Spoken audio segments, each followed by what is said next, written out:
My name is Memo Salazar. I am the co-chair of the Western Queens CLT. We're about a year old, officially a year old. We came about because, as you've probably heard, Amazon was trying to get into our backyard, and the community, from many different people from many different parts of Queens, kind of all who didn't know each other, kind of all rallied around this subject and kind of realized that there were a lot of us.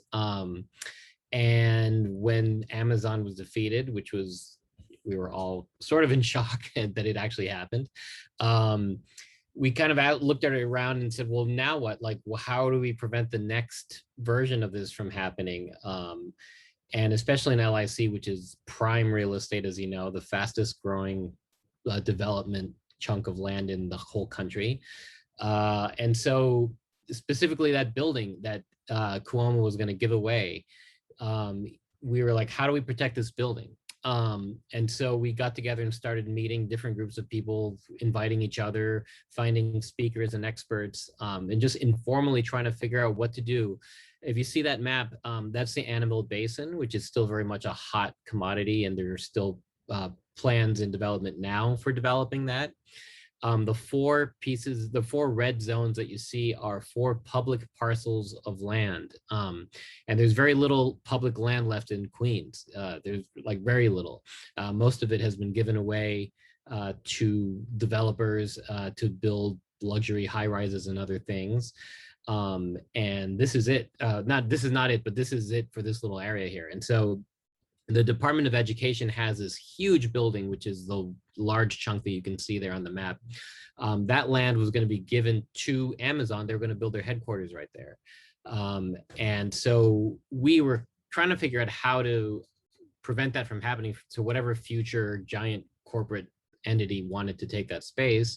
And the word CLT has sort of been floating around. Nobody really knew what it meant. And so we started educating ourselves and learning exactly what CLTs do, owning the land, holding the deed to the land, and keeping the development company that they partner with honest, so that they can't go around and flip it in a few years, which is unfortunately what's happened with a lot of great public housing programs that the city had decades ago.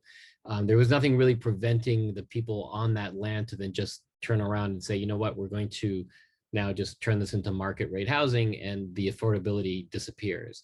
And so CLTs are often used for housing, like I just mentioned, but in this case, because of the zoning and because of the size of that building, we thought, you know, what we really need in this area is to bring back the manufacturing that LIC has lost, the affordability for artists, and so on.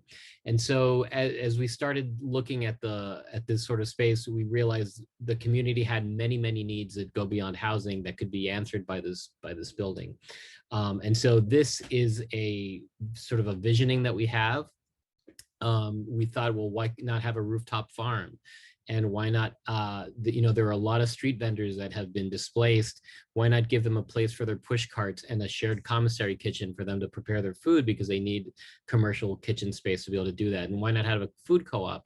And when we were talking to folks in the neighborhood, like in Queensbridge, which is right up the street, public schools became a huge thing that they've been asking for, and so on. And so these are just a few ideas. I mean, it's actually grown since this image, but just so you can understand, using this building as a space for the community is huge. And there's nothing like, I mean, this building is 750,000 square feet, so it is huge.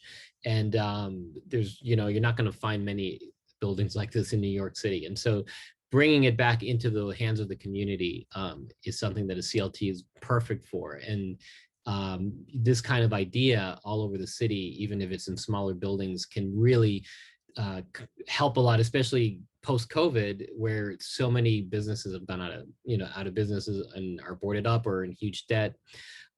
This is the kind of solution that you as policymakers can bring to the community and really help bring jobs. Amazon promised a lot of jobs, and it was very debatable how many of those jobs were actually going to be jobs given to people that live there.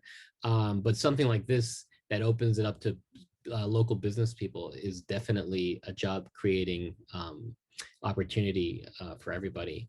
And so we need to start thinking in these kind of creative ways, because it keeps the money circulating within the local economy and it brings the money back. It also brings another question. If you can go back to the previous slide, Will, for a second, which is this building is currently operated by the Department of Education. And so we're in right now, what we're doing is we've received a grant for a feasibility study to see how we can turn this building into a community building. We're doing that this year. But part of that is working with the DOE because they're in there now. The building is underutilized. There's a lot of empty space, but they are using it. And we're not looking to antagonize or remove them. We're looking to work with them to see how we can reconfigure the current building to make it work for them and the rest of the community.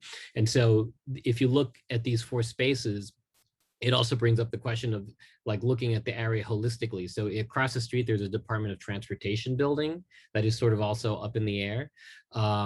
There's a parking lot, and then there's a chunk of land that's really right on the water. And there are other community groups that have been thinking about this, especially environmentally, because that's right on the floodplain. And so you don't want to just start building willy-nilly. You really have to think about climate change. You have to think about how this impacts other communities as the sea levels rise. And so what this brings up is a need to work with many departments and have everybody work together on a common goal. And so we need to think about working with the EDC. We need to think about working with the DOE, not just HPD. And I'm sure there's plenty of other agencies as well that may have an opinion or two about this. And so we have to, as future elected officials, trying to get different departments to work together is one of your biggest challenges.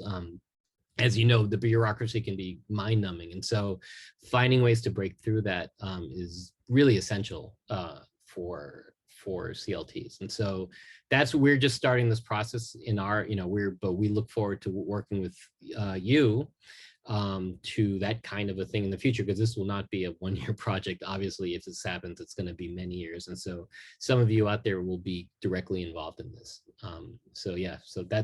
So please keep in mind using CLTs as manufacturing and retail spaces, not just for housing. And I'm sure there's other uses we haven't even come up with that you might be able to start thinking about. Thanks.